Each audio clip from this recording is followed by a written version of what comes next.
안녕하세요. 사연 읽어주는 남녀, 옛이야기입니다. 옛이야기 채널은 사연 읽어주는 남녀 채널에서 21년도에 읽어드린 사연 중 베스트 사연만을 뽑아 다시 읽어드리는 채널입니다. 오늘도 와주셔서 감사하며 그럼 오늘의 사연 시작하겠습니다. 안녕하세요. 늘 사연을 듣기만 하다가 오늘은 제 이야기를 한번 해보려고 해요. 10년 전 갑작스러운 사고로 남편을 먼저 떠나보내는 아픔을 겪고 지금은 두 딸아이와 살고 있는 50대 초반의 여자입니다. 저는 고등학교를 졸업하자마자 친정 엄마와 한복집에서 엄마의 일을 도왔어요. 그리고 단골 손님의 소개로 남편을 만나서 22살의 어린 나이에 결혼을 했죠. 남편은 저보다 10살이나 많은 남자였습니다. 남편 말로는 본인 주위에는 자신의 돈을 보고 접근하는 여자들과 사치를 좋아하고 허례허식 가득한 여자들이 많았다고 했어요. 그런 와중에 순수한 저를 보고 첫눈에 반했다고 하더군요. 아무것도 모를 때 데려가야 된다는 속된 말처럼 남편은 정말 제가 아무것도 모를 때 데려갔어요. 해본 일이라고는 한복치수 재는 일과 조금을 재단하는 일이 다였던 저는 이렇다 할 경제활동도 못해보고 그렇게 시집을 갔어요. 남편은 자기만 믿고 따라오면 된다면서 아무것도 걱정 말고 내조만 잘하면 된다고 했죠. 그래서 아내로서 엄마로서 가정주부의 역할을 충실히 하며 살았어요. 남편은 부동산 업을 했는데 저에게 이런저런 이야기를 자주 해주었어요. 그러나 저는 그런 쪽으로는 관심이 아예 없었고 사실 잘 알아듣지도 못했죠. 남편이 흔히 말하는 시세나 경기, 경제 이야기보다 어디 과일 가게가 맛있는지, 어디 생선이 싱싱한지 그런 것에 더 관심이 많았습니다. 그럴 때마다 남편은 아이고, 당신은 나 없으면 어떻게 살려고 해? 세상 물정 하나도 몰라서는. 당신이 있는데 무슨 걱정이에요? 저희는 참 행복했습니다. 경제적으로는 하나도 힘든 것이 없는 결혼 생활이었어요. 친구들은 신혼여행 말고는 가기 힘들다는 해외여행도 저희 가족은 매년 갔었고 양가 부모님께도 늘 넉넉하게 용돈을 드리며 그렇게 살았어요. 저는 남편에게 받는 생활비로 딱 식비나 생필품, 기타 집에 필요한 것을 사는 것 말고는 관리비며 각종 세금, 아이들 밑으로 들어가는 교육비 등등 모든 전반적인 고정 지출은 남편이 알아서 했어요. 그렇게 20년을 살았는데 남편이 교통사고로 갑자기 세상을 떠나고 나니 저는 살 길이 너무 막막했습니다.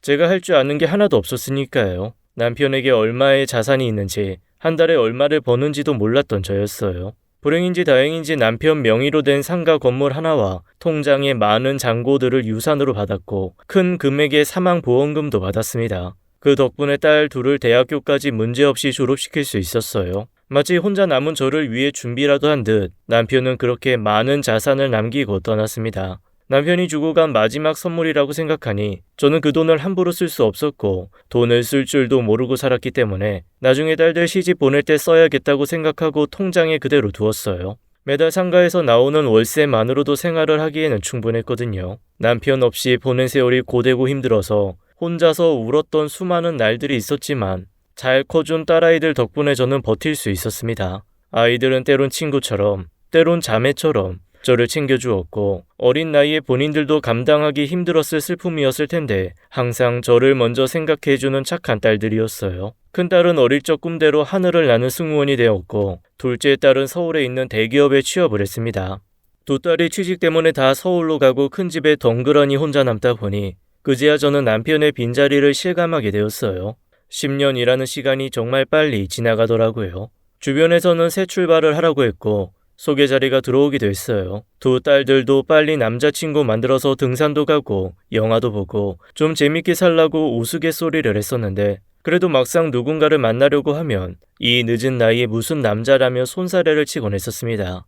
그러던 어느 날, 그날은 상가 1층에 새로운 분이 이사 들어오기로 한 날이었어요. 저는 무슨 문제는 없는지 이사는 잘했는지 궁금하기도 하고 인사도 할 겸 상가로 찾아갔어요. 남편이 살아있을 때 굉장히 애착을 가지고 관리했던 상가 건물이었기에 저도 더 신경을 많이 쓰게 되더라고요. 그래서 입주하신 분들과 친하게도 지내고 건물 하자나 보수 관리도 최대한 빨리 잘해주었어요. 그 덕에 저는 상가 사장님들이랑 사이가 좋았고 뒤로 듣기론 제 평판도 좋았습니다. 헤어진 갑질하는 건물주 많은데 우린 진짜 주인 잘 만났어. 내 말이 그 말이야. 보기 힘든 건물주라니까. 전에 남편분도 얼마나 잘해주셨어. 그래, 먼저 간 게 안타깝지만 나이도 젊은데 저렇게 혼자 있긴 아까워. 그렇지? 조용해. 들려. 좋은 평판의 마지막은 항상 저런 안타까움으로 끝이 났지만요. 1층에는 원래 아이들 교습소를 운영하던 곳이었는데 이번에 리모델링을 하고 일식집이 들어오게 되었어요. 제가 가니 한참 식당 테이블과 의자가 들어오고 있었어요. 수고 많으시네요. 안녕하세요. 가구 배송이 늦어져서 이제야 들어오네요. 정리하려면 꽤 걸리시겠어요. 네. 안 그래도 이삿짐 센터에 여자 한 분이 못 오시는 바람에 주방 쪽은 아예 정리도 못하고 있네요. 새로 입주하는 일식집 사장은 훤칠한 키만큼이나 성격도 서글서글하고 좋았어요. 계약서 쓸 때 보니 나이는 55살이었는데 절대 그렇게 안 보이는 동안 외모였죠. 제가 뭐 좀 도와드릴까요? 라고 하는데 제 뒤로 짐들이 들어오면서 저와 부딪히게 되었고 그 바람에 저는 그 남자 품에 안기게 되는 민망한 일이 벌어졌죠. 저는 너무 당황스럽고 깜짝 놀라서 뒤로 물러나며 죄송해요. 아니에요. 그거 좀 조심해서 합시다. 사람 다쳐요. 하며 그 사람이 인부들한테 얘기하는데 뭔가 보호받는다는 느낌이 들어 괜히 기분이 좋았어요. 그럼 이사 잘하시고 다음에 뵐게요. 근데 아까 뭐 좀 도와주신다고 하지 않으셨던가요? 제가 뭐 도와드릴 거라도 아까 그 일이 있어서인지 저는 뭔가 부끄러웠고 자리를 빨리 떠나고 싶었는데 그 남자가 저를 잡더군요. 제가 가구 들어오는 것을 좀 체크해야 되는데 사모님 시간 괜찮으시면 주방에 그릇만 자리 좀 잡아주실 수 있을까요? 인부들한테 어디에 놓으라고만 해주시면 돼요. 비싼 그릇이라 옆에 사람이 없으면 함부로 할까 봐서요. 그렇게 저는 일식집 사장의 이사를 도와주게 되었습니다. 주방 쪽을 정리하고 나오니 밖에 가구가 다 들어왔더군요. 남자는 너무 고맙다면서 자장면과 탕수육을 시켜서 같이 먹자고 했습니다. 이사하는 날은 중국집 음식을 먹어야 된다면서요. 그때 제가 왜 그랬는지 모르겠지만 저는 그 제안을 거절하지 못했고 그렇게 2번 만난 남자와 배달 음식을 같이 먹게 되었습니다. 저보다 3살이 많았던 남자는 10년 전에 이혼을 했다고 했고 외국에 유학가 있는 아들이 하나 있다고 했습니다. 이유는 달랐지만 저와 비슷한 시기에 혼자가 된 그 남자가 측은하게 느껴졌어요. 아들 하나 보고 산다는 그 말도 마치 제 모습을 보는 것 같아 묘한 동질감이 느껴졌죠. 우리 친구처럼 지내요. 네, 그래요. 저도 오늘 이렇게 이야기 나누고 보니 대화가 잘 돼서 참 편했어요. 그렇죠. 저도 원래 알고 지낸 사람처럼 편했어요. 주말엔 뭐 하세요? 같이 등산 가실래요? 저는 어릴 적부터 등산을 좋아했고 결혼 후에는 늘 주말에는 늘 남편과 등산을 가곤 했었어요. 남편은 원래 운동을 싫어했는데 제가 산에 가는 것을 너무 좋아하니 저를 위해서 몇 번 따라다니다가 저보다 산을 더 좋아하게 되었죠. 그 남자는 남편과 닮은 점이 너무 많았어요. 그래서였을까요? 저희는 급속도로 가까워졌습니다. 그렇게 석 달, 넉 달이 지났을 때 그 남자는 저에게 고백을 했고 남은 여생 저와 함께 보내고 싶다고 했어요. 저는 딸아이들 생각도 나고 친정 시댁 부모님 생각도 나면서 복잡해졌고 제대로 대답을 못하고 있었죠. 복잡하게 생각할 거 없어요. 뭐 당장 결혼을 하자는 것도 아니고 우리 서로 한번 알아가 봐요. 만나봅시다 우리. 그렇게 남편을 떠나보낸 후 처음으로 연애라는 것을 시작했어요. 남자는 매너가 좋았고 모든 것을 저에게 잘 맞춰주었어요. 저는 남자와 새벽 시장에 가서 식재료를 같이 장보기도 하고 비가 많이 오는 날이면 가게 문을 닫고 예정에도 없는 여행을 떠나기도 했죠. 그날은 그 남자와 심야 영화를 보러 가기로 한 날이었어요. 가는 길에 전화 한 통이 걸려왔습니다. 그래서 무슨 말이야. 당장 병원에 가. 그래. 걱정 말고 병원 가고 이따가 다시 전화해. 남자는 갓길에 차를 세웠고 저는 무슨 일이냐고 물었어요. 아들이 학교에서 축구를 하다가 발을 다쳤다네. 어머, 그래요? 많이 다쳤어요? 발이 퉁퉁 부어오른다는데 이 녀석이 병원을 안 간다고 해서. 그게 무슨 말이에요? 당장 병원에를 가야지.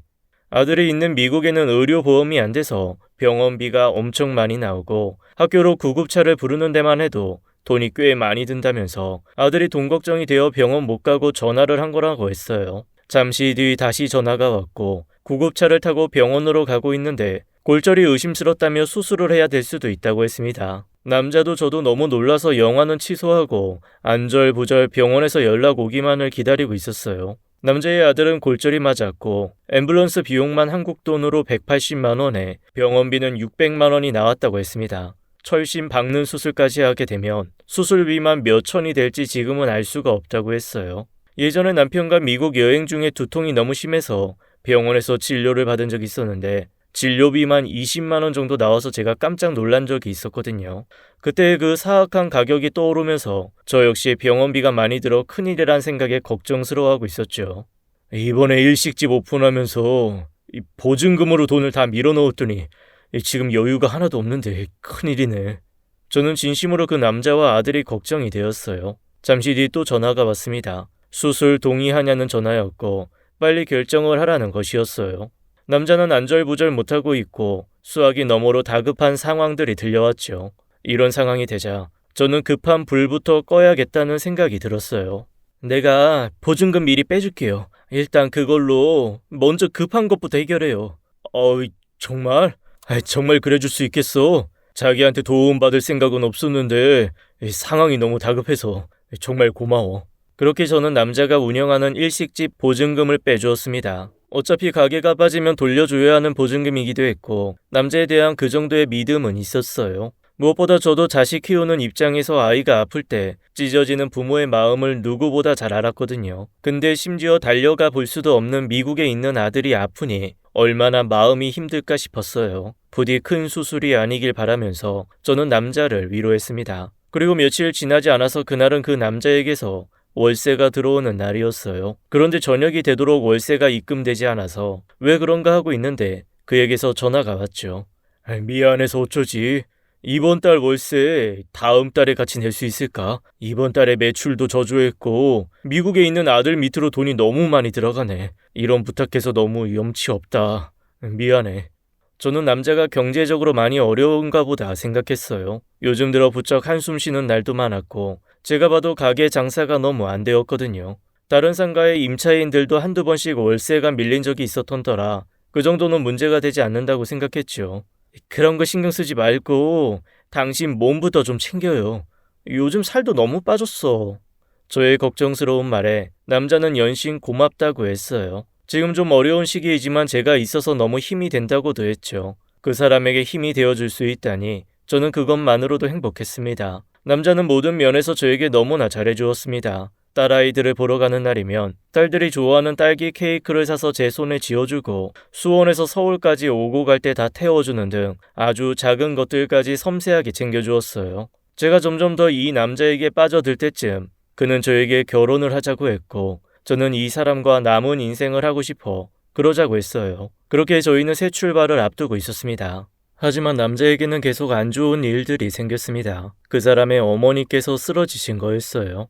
지병으로 앓고 계셨던 심장 질환이 재발해서 심장 이식이 불가피한 상황이었죠. 저는 그 사람이 힘들어하는 것을 지켜볼 수밖에 없어 안타까웠어요. 집을 내놔야 할 것 같아. 왜요? 어머니 수술비 때문이에요? 생각보다 금액이 너무 크네. 가게에 딸린 방이 하나 있으니까 당분간 거기서 지내면 될 것 같아.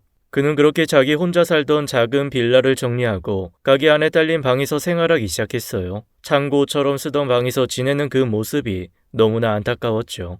원래 저희는 둘 다 나이도 있고 재혼이기도 하고 해서 간단하게 가족들끼리 식사만 하고 살림을 합치기로 했었어요. 그런데 이런 변수가 생기다 보니 계획보다 빨리 합치게 되었죠. 어차피 같이 살기로 한 거 굳이 그 사람을 창고 방에서 지내게 하면서까지 미룰 이유는 없다고 생각했거든요. 그렇게 그는 저희 집에 들어와 함께 살게 되었습니다. 그 남자는 집이 팔리면 일부 수술비로 쓰고 나머지는 저희가 살 집을 사는데 쓰자면서 자기 집이 빨리 팔리길 바랬어요. 그리고 저는 아이들에게 만나는 사람이 있다고 조심스럽게 이야기를 했어요. 아이들은 제 걱정과는 달리 너무나 기뻐해 주었고 다음에 정식으로 소개해달라고 했죠.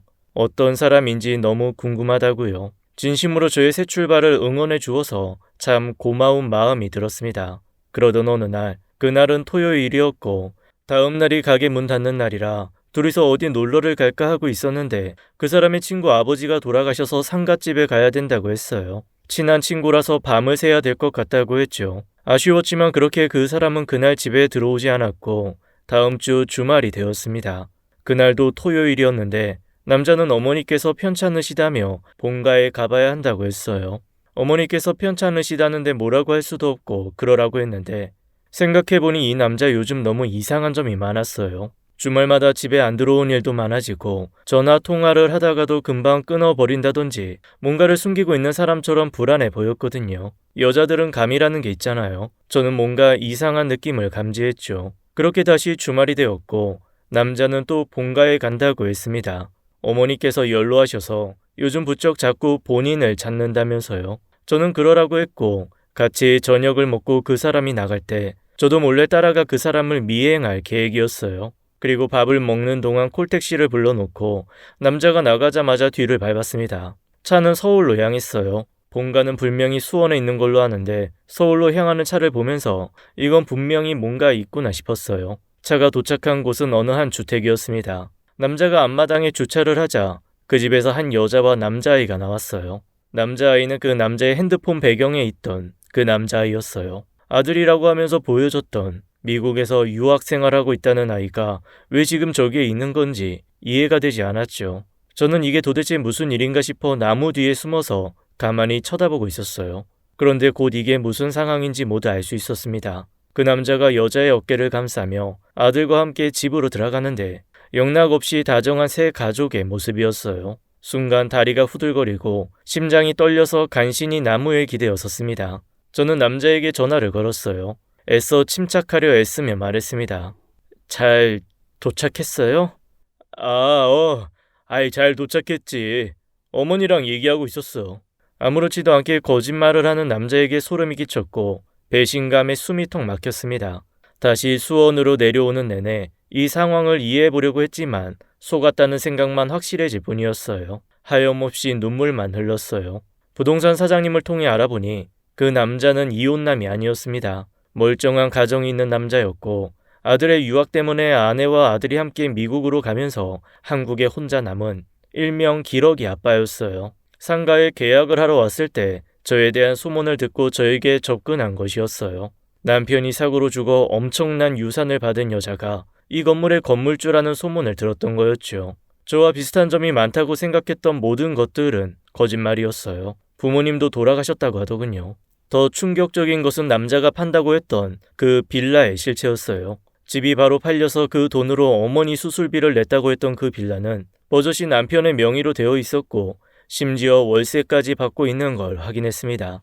헛웃음이 났어요. 사람 마음을 이용해서 저런 짓을 하다니. 나중에 한 사실이지만 몇 주 전에 미국에 유학 생활하던 아들이 학업을 포기하고 다시 한국으로 돌아오는 바람에 주말마다 아내와 아들이 있는 집을 가야 했던 것이었어요. 아들은 서울에 있는 학교를 다니고 본인은 수원에 있는 일식집 운영 때문에 어쩔 수 없이 주말 부부하자고 그럴싸하게 아내도 속였던 거였죠. 평일에는 저와 결혼을 앞둔 남자로 살다가 주말에는 원래 아내의 남편으로 아들의 아빠로 돌아가는 거였죠. 정말 기가 막혀서 말이 안 나오더군요. 저는 배신감에 억장이 무너졌습니다. 제가 돌려준 보증금과 몇 달째 내지 않은 월세도 또 저희 집에 들어와서 살게 된 것도 생각해보니 모두 저를 돈으로 이용했던 것이었어요. 제가 너무 순진하게 넘어간 거였죠. 1년을 만난 남자였는데 어쩜 이렇게 감쪽같이 속일 수 있었는지 저는 너무 무서웠습니다. 심지어 그 남자의 어머니가 수술한 날은 병원 앞까지 저와 함께 간 적도 있었어요. 물론 격리병동이라 저는 면회를 갈 수 없어 병원 앞에서 기다렸지만요. 모든 것이 거짓이었습니다. 이대로 당하기에 너무 억울해서 저는 복수를 계획했어요. 아무래도 여자가 건물을 관리하니까 사람들이 좀 만만하게 보는 것 같아요. 3층의 아저씨 알죠? 나한테 너무 무리하게 요구하는 게 많다니까요. 그래서 말인데 경도씨가 건물 관리를 좀 해주면 어때요? 어차피 우리가 결혼하면 그 건물도 당신 거일 텐데. 저의 제안에 남자는 애써 침착한 척 했지만 저는 이미 알고 있었습니다. 그 남자가 속으로 쾌재를 부르고 있다는 것을요. 내 명의로 해놓으니 세금 문제도 있고 결혼하면 경도씨 명의로 바꿔줄게요. 저는 이제 집에서 당신 내조만 하고 살고 싶어요. 밖의 일은 저랑 진짜 안 맞는 것 같아요. 그래, 당신 말대로 그 일이 보통 일이야. 당신 그동안 볼 거 안 볼 거 다 보고 일했는데 이제 좀 편히 쉬어. 내가 책임지고 잘해볼게. 남자의 뻔뻔함에 치가 떨렸지만 저는 계획대로 하기 위해 화를 꾹 눌러 참았어요. 저는 남자에게 1층 가게도 빨리 팔고 나와 함께 남은 인생 편안하게 노후 생활을 즐기자고 했어요. 터가 좋았던 곳이라 일식집은 금방 나갔고 권리금까지 받고 월세를 받을 수 있었습니다. 그 사람은 그동안 밀린 월세가 있으니 저에게 권리금을 주겠다고 하더군요. 자신이 곧 건물주가 될 거라는 생각 때문인지 일말의 양심 때문인지 저에게 인심 쓰듯이 권리금을 순순히 내주더군요. 그 남자는 건물 명의만 자기 앞으로 넘어오면 저를 떠날 거라는 것을 알고 있었어요. 물레의 아내와 아들이 있는 가정으로 돌아가겠죠. 바보같이 당한 저는 이유도 모른 채 헤어지자고 하는 그 남자에게 울며 불며 매달렸을지도 몰라요. 지금도 그 생각을 하면 아찔합니다. 하늘이 도왔다 싶어요. 남자는 결혼을 서두르기 시작했어요. 아내에게는 어떤 핑계를 대놓은 건지 주말에도 저와 함께 하더군요. 고지가 눈앞에 있으니 모든 에너지를 저에게 쏟는 듯한 느낌이었죠. 원래 계획대로 결혼식은 따로 없이 간단하게 양가 부모님과 아이들과 모여서 식사를 하기로 했어요. 그 사람의 진짜 부모님은 돌아가시고 안 계셨는데 누구를 식사 자리에 데리고 오려고 했는지 모르겠네요. 뭐 사기치는 놈들이 그게 문제겠어요. 없는 부모도 만들 수 있겠죠. 저는 남자가 하자는 대로 순수히 너무 좋다고 따라주었습니다. 근데 우리 결혼하고 함께 살 집은 다른 곳에서 시작하고 싶어요. 이 집은 남편과 아이들과 함께 살았던 곳이라. 그래, 당신 뜻대로 해. 애들 시집 갈 때 쓰려고 모아놓은 돈이 좀 있어서 집은 내가 구할게요. 이 집은 내일 부동산에 내놔야겠어요. 식당 예약이나 우리 신혼여행 같은 건 경도 씨가 알아서 좀 해줘요. 제가 덜컥 집을 준비한다고 하니 나머지 결혼을 준비하는 모든 비용은 남자가 부담한다고 했어요. 결혼만 하면 건물이 생기는데 이 정도면 아주 괜찮은 투자라고 생각했던 것 같아요. 드디어 양가 부모님을 모시고 식사를 하기로 한 날이 되었어요. 나름 우리의 결혼식 날이었죠. 남자와 저는 멋진 옷을 입고 예약한 곳에 먼저 도착했고 작은 연회장 앞에는 화려한 꽃들과 함께 우리의 사진이 커다랗게 걸려 있었어요. 남자의 부모님이란 사람들이 왔고 저더러 보고 싶었다며 잘 살라며 가진 덕담을 해대더군요. 허의가 없어서 저는 애써 웃으며 오지도 않을 저희 부모님을 기다리는 척했어요. 어르신들이 좀 늦으시네. 무슨 일 생기신 거 아니야? 애들은 왜 안 오지? 조금만 기다려줘요. 곧 올 거예요. 그리고 잠시 뒤 여보! 도대체 이게 무슨 일이야? 제가 기다린 손님들이 드디어 왔습니다. 남자의 얼굴은 새파랗게 질렸고 저는 올 것이 왔구나 하는 표정으로 내가 초대했어. 우리가 결혼한다는 걸 알아야 할 것 같아서. 아니, 당신 어떻게 이런 짓을 꾸밀 수가 있어? 이런 짓?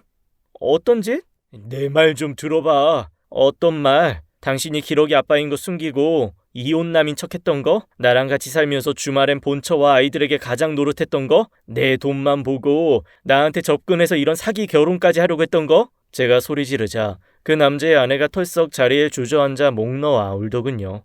당신 미쳤어? 가게에 놀러 한번 못 오게 하더니 두 집 살림하느라 그런 거였어? 어떻게 나한테 이럴 수가 있어? 남자는 사색이 되어 아무 말도 하지 못했어요. 저는 자리에서 일어나서 그 남자의 아내에게로 갔어요. 안 오시면 어쩌나 했는데 시간 맞춰 잘 오셨네요. 제가 보낸 초대장은 잘 받으셨죠? 저는 그 남자의 아내 집에 오늘 결혼식을 한다는 초대장을 보냈습니다. 연회장 입구에 있는 저희 사진도 함께 말이에요. 제가 인간 쓰레기는 분리수거를 할 줄 몰라서요. 번거롭겠지만 도로 가지고 가셔야겠네요. 남자의 아내는 소리를 질렀고 바닥에 앉아 통곡을 했습니다. 여보 오해야. 내 말 좀 들어봐. 이거 다 가짜야. 나한테는 당신밖에 없어. 알잖아. 지금 그딴 소리가 나와? 바람 피운 주제에. 남자의 아내가 남자에게 뺨을 때렸어요. 아내에게 싹싹 비는 그 모습을 보고 있는데 얼마나 웃기던지요. 저는 연회장을 빠져나가려다가 다시 그 둘에게 걸어가서 말했습니다. 참, 우리 신혼여행으로 가려고 했던 하와이 티켓은 내가 탑승자 바꿨어. 그동안 날 기만한 대가로 이 정도는 괜찮지? 덕분에 잘 쉬다 올게. 참, 보통 남자가 바람 피우는 현장을 목격하면 TV 드라마에선 이렇게 많이 하던데. 라며 저는 테이블 위에 있던 화병에 꽂혀있던 꽃을 바닥에 던지고 그 물을 남자의 머리에 부었습니다. 남자가 깜짝 놀라 비명을 질렀고 그걸 본 아내는 더 통곡을 했습니다. 이렇게 하는 거 맞는지 모르겠네. 앞으로 인생 똑바로 살아 이 자식아. 자식한테 부끄러운 짓 하지 말고. 건물주가 될 거라고 잔뜩 기대했던 그 남자는 이제 빈털털이 백수에 불과했어요. 제가 신혼여행 갈 때 꼭 비즈니스 티켓팅을 해달라고 했던 터라 돈도 많이 썼을 겁니다. 하지만 사람의 마음을 이용해서 남의 것을 탐했던 사람이 받은 벌이라고 생각해요. 저는 뒤돌아서 그곳을 빠져나왔습니다. 그리고 미리 휴가를 낸 작은 딸아이와 하와이 여행을 떠났어요. 그곳에서 비행 일정차 묵고 있던 큰 딸아이도 만났고요. 오랜만에 새 모녀가 함께하니 내가 이 아이들을 두고 뭔 짓을 했나 싶었습니다. 지금 저는 서울에 있는 딸아이들과 함께 살고 있습니다. 가끔 그때의 일을 생각하면 한여름밤의 꿈처럼 어떻게 나에게 그런 일이 일어날 수 있었나 싶은 것이 정말 꿈이었나 싶고 그렇습니다. 잊고 싶은 악몽이었네요. 그 때문에 저는 누군가 저에게 너무 친절하거나 갑자기 다가오면 의심부터 하게 되고 한 발 물러서게 되더라고요. 여러분들도 지나치게 친절하게 다가오는 사람이 있다면 적어도 한 번은 의심해 보시길 바래요.